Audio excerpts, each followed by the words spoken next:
Bonjour à tous. Aujourd'hui, nous allons parler du football féminin. C'est un sujet que je voulais pas spécialement aborder au départ, mais vu le nombre de messages que j'ai reçus, ça a presque tourné au harcèlement votre histoire. Je me suis dit qu'il fallait absolument que j'en parle.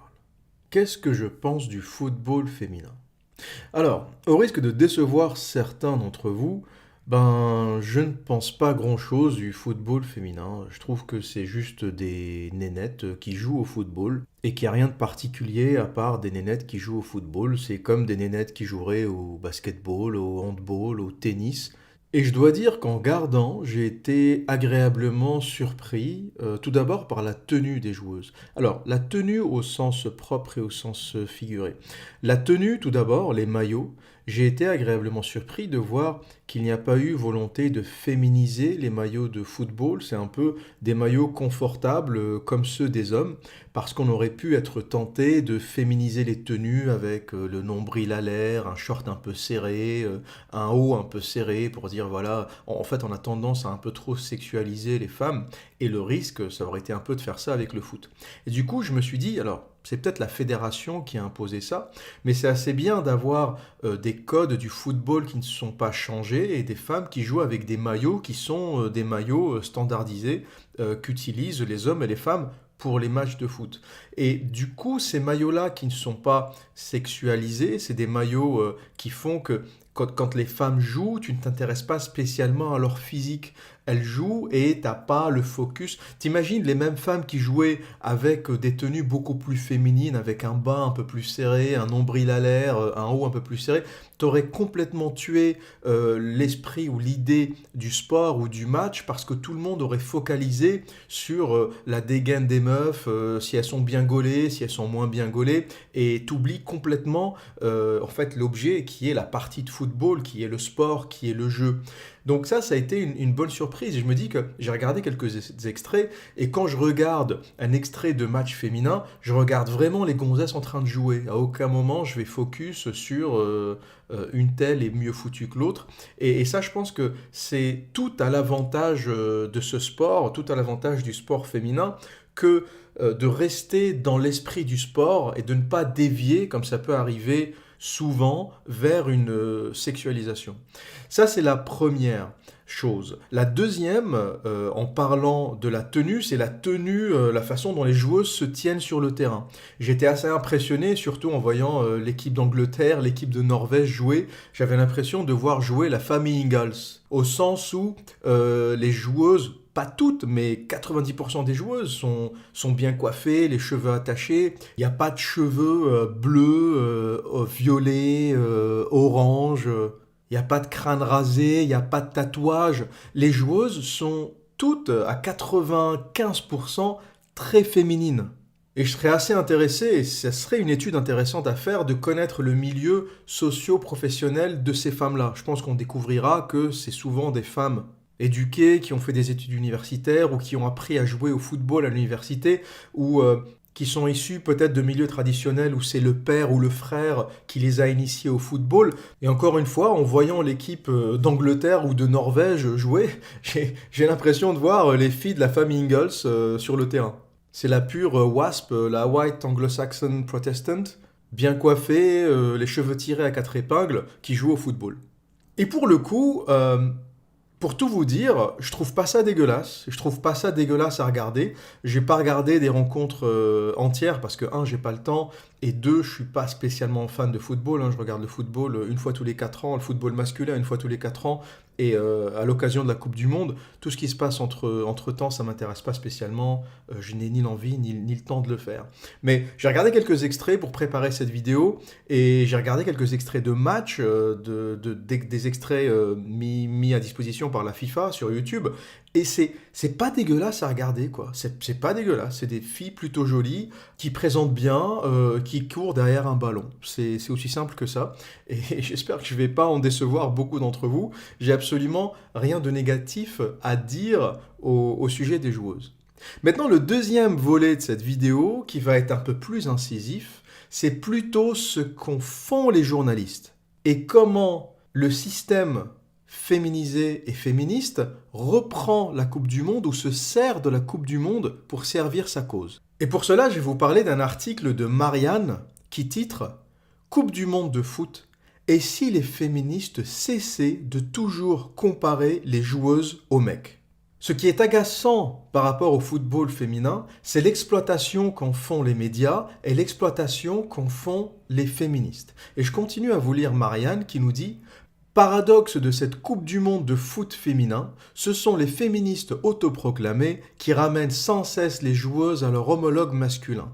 Produisons des comparaisons défavorables et des arguments ineptes qui font plus tort qu'autre chose à la cause qu'ils prétendent servir. Alors, laissons-les tranquilles et allez les bleus. » Et Marianne critique un article du journal Le Monde qui titre « Pourquoi les footballeuses sont des surhommes ?» J'ai découvert le football en regardant la Coupe du Monde des femmes. Depuis le 7 juin, date du début du mondial féminin de foot, dont l'édition 2019 est disputée en France, vous n'avez pas pu y échapper. Les médias se sont enfin emparés de l'événement pour en faire une promotion intense. Mais plutôt que de se focaliser sur l'aspect sportif du tournoi, la presse a choisi d'en faire un étendard politique au service de revendications féministes. Une volonté clairement affichée. Par exemple, dans un éditorial du Monde intitulé « Les femmes sont l'avenir du football », publié peu après le soporifique match France-Nigeria, le quotidien du soir y appelait à ce que la Coupe du Monde permette à franchir un nouveau cap dans la professionnalisation des footballeuses, enjoignant la Fédération française d'accélérer le développement des sections féminines. Et je vais vous lire plus en détail cet article du Monde, ou du journal Le Monde, qui explique pourquoi les footballeuses, pourquoi les femmes qui jouent au football sont des surhommes. Le Monde titre « Selon les chercheurs norvégiens, les footballeuses exercent un job plus difficile car elles sont adaptées à des règles et des conditions de jeu prévues pour les hommes. » Je continue à vous lire. « 10 000 pas de plus. Imaginez que les matchs de football durent 113 minutes au lieu des classiques 90 minutes. Qu'ils se jouent sur un terrain de 118 par 76 mètres, soit environ 10% de plus que les 105 par 68 mètres recommandés pour les compétitions internationales, avec des cages de 7,93 m de long sur 2,64 m de haut, actuellement 7,32 m par 2,44 m, etc., etc.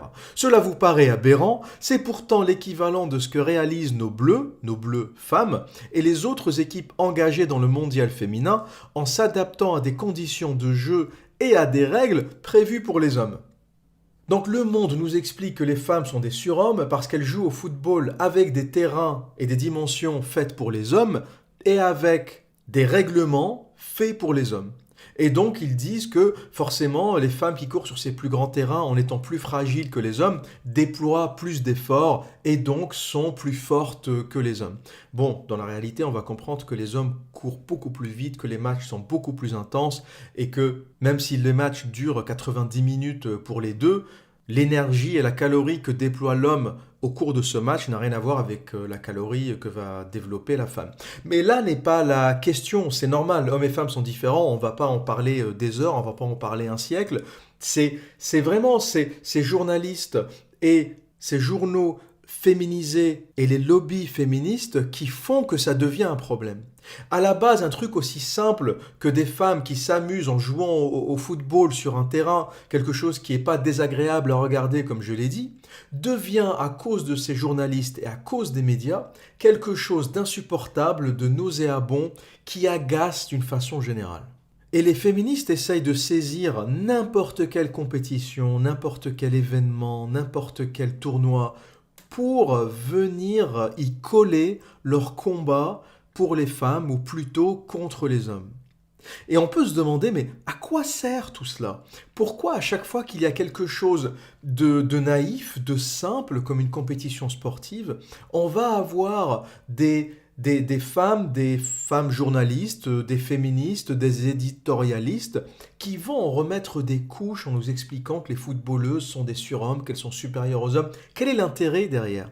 C'est vrai que si on regarde ça au premier degré, quelqu'un qui n'est pas éduqué, quelqu'un qui ne connaît pas mon contenu, quelqu'un qui n'est pas éduqué sur les rapports hommes-femmes, quelqu'un qui n'a pas lu, quelqu'un qui qui vient du monde de la pilule bleue, de monsieur et madame tout le monde, qui lit le journal le matin, qui lit Le Monde, qui lit la presse mainstream et qui ne se pose pas de questions, il va se dire, bon, ben c'est juste le combat féministe, c'est le progrès, on est en 2019, bientôt en 2020, et puis c'est normal, on n'est plus dans un monde ancien où les hommes sont supérieurs aux femmes. Quelqu'un qui est naïf et qui ne sait pas ce qui se passe réellement va croire en cela.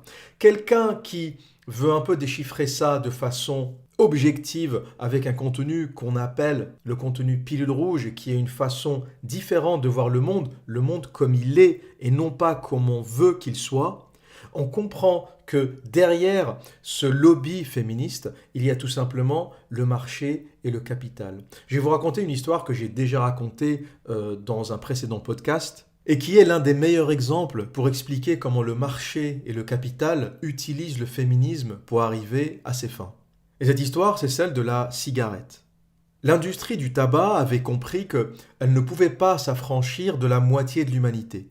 Les vendeurs de tabac se sont dit, c'est pas possible, on est dans un monde où seuls les hommes fument et on perd la moitié de notre clientèle, on pourrait multiplier notre chiffre d'affaires par 2. Et il faut absolument faire fumer les femmes. Mais dans un monde conservateur, dans un monde où il était très très mal vu de faire fumer les femmes ou de voir une femme fumer, c'était pas gagné. Il fallait un choc, il fallait quelque chose d'extrêmement fort pour qu'on arrive à faire fumer les femmes sans que cela soit vu comme une honte, une provocation. Et ces lobbies du tabac ont fait appel à Édouard Bernays. Édouard Bernays qui est le père de la propagande médiatique. Et ils lui ont expliqué tout simplement qu'il voulait mettre les femmes à la cigarette. Il voulait faire fumer les femmes. Édouard Bernays, qui est un maître de la manipulation, avait compris que ça ne pouvait pas se faire directement. Il fallait associer la cigarette à quelque chose pour que les femmes puissent l'adopter. Il fallait associer la cigarette au glamour, à la liberté. Et il a fait quoi? Il a fait appel aux suffragettes. Les suffragettes, c'était les femmes qui manifestaient au début des années 1900 pour le droit de vote des femmes. Il s'est approché de ces suffragettes, il leur a offert des cigarettes et il leur a préparé des pancartes sur lesquelles il y avait écrit Torch of Freedom, les torches de la liberté. Et il a donné à ces femmes la consigne lors d'une manifestation des suffragettes qui était très très célèbre à New York et un peu partout aux États-Unis. Il leur a demandé de sortir les pancartes Torch of Freedom, les torches de la liberté, et de sortir les cigarettes en même temps et de commencer à fumer. C'est ce qui s'est passé lors d'une manifestation de suffragettes et tous les grands journaux ont commencé à titrer, ils ont capturé ces photos, les photographes, les médias. Cet événement a fait énormément de bruit, les suffragettes qui ont sorti des clopes et qui ont sorti des pancartes, les torches de la liberté. Ça a fait la une de tous les journaux de New York et de tous les journaux aux États-Unis. Et depuis ce jour-là, on a directement associé la cigarette à la liberté. La cigarette a commencé à être identifiée par les femmes comme la torche de la liberté. Et aujourd'hui, toutes les femmes qui fument en signe de liberté, d'émancipation, la femme avec son verre de vin et la cigarette, le cinéma a pris le relais. Il n'y avait pas un film français qui se faisait sans voir une femme, la cigarette au bec et un verre de vin dans l'autre main. Et ça s'est associé au glamour, à la liberté. Et aucune femme ne se doute que derrière ce geste anodin de fumer, il y a l'esprit malin, intelligent, manipulateur d'Édouard Bernays et des lobbies du tabac pour mettre les femmes à la cigarette. Et très peu de femmes le savent aujourd'hui. La 99,9% des femmes ne connaissent pas Édouard Bernays, ne connaissent pas cette histoire. C'est une histoire que j'invente pas, vous la trouverez partout. Tapez Torches of Freedom sur Internet ou tapez les torches de la liberté Édouard Bernays et vous comprendrez exactement, étape par étape, le processus marketing qu'il a suivi pour faire fumer les femmes. Aujourd'hui, les femmes fument et aucune d'elles ne se doute que derrière la clope qu'elles fument en pensant être libres, épanouies, affranchies des hommes, affranchies du patriarche, affranchies du père, affranchies du méchant mari, aucune d'elles ne se doute qu'elles se sont affranchies de tous ces hommes-là pour se soumettre au lobby du tabac et au grand capital. Et aujourd'hui, si j'étais un grand industriel moi-même, si j'étais un grand industriel qui vend des produits cosmétiques, je ferais quoi? Eh bien, j'achèterais des journaux. Je ferais tout ce que font les grands industriels aujourd'hui. J'achèterai des journaux, j'achèterai Elle, j'achèterai Grazia, et je ferai dans ces journaux la promotion du féminisme. Je ferai dans ces journaux la promotion du female empowerment, donner le pouvoir aux femmes, libérer les femmes, émanciper les femmes. Je ferai un matraquage médiatique dans mes journaux pour cela. Pourquoi? Parce que moi, grand industriel, je suis conscient qu'une femme isolée, une femme célibataire, une femme qui s'affranchit de la famille, du mari, du noyau familial, est une femme fragile. Une femme fragile que je ferai consommer. Parce que c'est quoi une femme seule qui s'est affranchie du patriarcat, qui s'est affranchie de la société traditionnelle? C'est une femme qui va être constamment dans le doute, constamment dans la séduction. Aujourd'hui, une femme célibataire, c'est une femme qui est sur Tinder, qui est sur tous les sites de rencontres du monde, qui achète des tonnes de cosmétiques pour rester belle et jeune constamment, parce qu'elle est tout le temps dans la séduction. À aucun moment, elle ne s'est posée avec un mari, des enfants, une famille, qui vont détourner son attention vers un but plus grand. Donc elle est tout le temps dans la recherche de jeunesse, de beauté. Elle est insécure et l'insécurité va lui faire consommer de la chirurgie esthétique, va lui faire consommer des cosmétiques, va lui faire consommer du site de rencontre, va lui faire consommer du speed dating, va lui faire consommer des voyages. Toutes les femmes que j'ai connues déprimées après une rupture sont allées faire des voyages en Thaïlande. En gros, la majorité des femmes que tu croises sur ton chemin sur des voyages longs, elles le font après une rupture, elles font après une rupture amoureuse. En gros, il faut qu'elles arrivent à gérer l'émotion de la rupture. Et des femmes émotionnellement fragiles sont des femmes qui vont consommer. Et elles vont consommer toutes sortes de produits, toutes sortes de choses que je viens d'énumérer. Et c'est tout à l'avantage d'un industriel. Un industriel n'a aucun intérêt à voir des familles stables, à voir des sociétés traditionnelles où les gens s'aident entre eux, où les noyaux familiaux sont solides, où il y a une cohésion sociale. Ils n'ont pas intérêt à cela. Ils ont intérêt à ce qu'il y ait des divorces partout, parce qu'un divorce, c'est quoi? Un divorce, c'est un couple qui perd sa maison, c'est un couple qui passe d'un moment ou d'un instant où tout était mutualisé, l'appartement était mutualisé, la voiture était mutualisée, les dépenses étaient mutualisées, les courses étaient mutualisées, les voyages étaient mutualisés. On divorce, il faut vendre la maison, il faut acheter 2 appartes, il faut que la femme se trouve un appart, donc il faut qu'elle achète ou qu'elle loue, et que l'homme de son côté aussi se trouve un autre appart, qu'il achète ou qu'il loue. Il faut vendre la bagnole qu'il y avait en commun.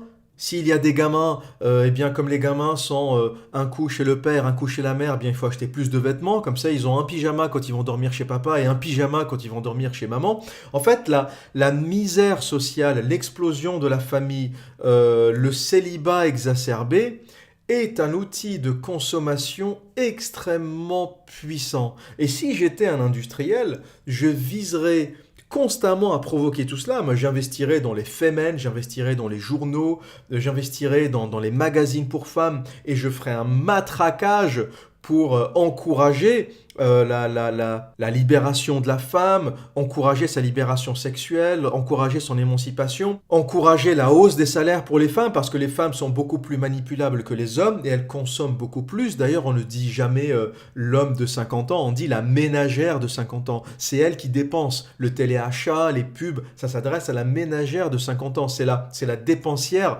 par essence. Les hommes dépensent beaucoup moins que les femmes, ils sont beaucoup plus économes, ils mettent plus d'argent de côté. La majorité des femmes dépensent et réalisent très tard que, à un moment, il faut commencer à mettre de l'argent de côté parce qu'il faut penser à acheter une maison, il faut penser aux choses sérieuses. Et les femmes, à cet égard, sont beaucoup plus dépensières que les hommes parce qu'elles sont dans l'instant, elles sont dans l'émotion et elles ne peuvent pas retenir leur pulsion d'achat, ou du moins, elles retiennent leur pulsion d'achat beaucoup moins que les hommes. Hommes, en moyenne, on va faire des décisions d'achat beaucoup plus réfléchies, je dis bien en moyenne, beaucoup plus réfléchies que les femmes.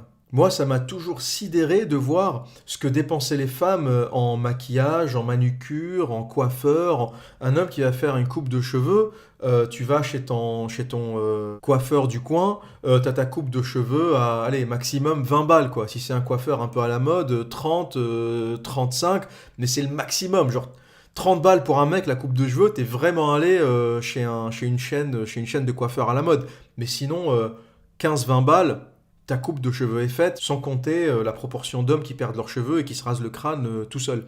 Une femme qui va chez le coiffeur, c'est minimum 130 euros, quoi. Si elle se fait une couleur, ça peut aller à 200, 250. Donc si elle fait dans une après-midi coiffeur, manucure, qu'elle s'achète un peu de maquillage, elle va claquer facilement 500, 600 balles dans l'après-midi. T'as aucun homme qui claque 600 balles en coiffure, en maintenance générale. T'as aucun homme qui va claquer 600 balles dans une après-midi. Une femme, elle va le faire normal, quoi. Normal. Si elle se prépare à un mariage, si elle se prépare à un événement, si elle se prépare à une sortie particulière entre potes qu'elle n'a pas vu depuis longtemps, elle va sortir, elle va claquer 500 balles, mais le truc normal. Un mec, ça lui donnerait des sueurs dans le dos de claquer 500 balles en une après-midi.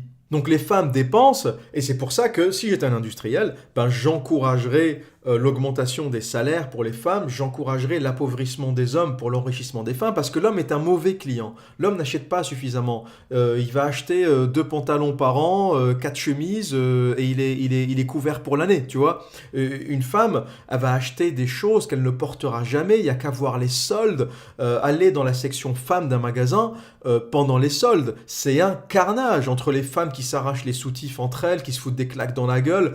Tu vois ça que chez les femmes. Si t'as le malheur de passer dans la section femmes pendant les soldes, tu te mets entre un slip et un soutif, tu vas te prendre des baffes, je te préviens à l'avance. Tu fais le tour, tu passes par la section enfants, tu te démerdes, mais ne traverse pas le rayon femmes pendant les soldes.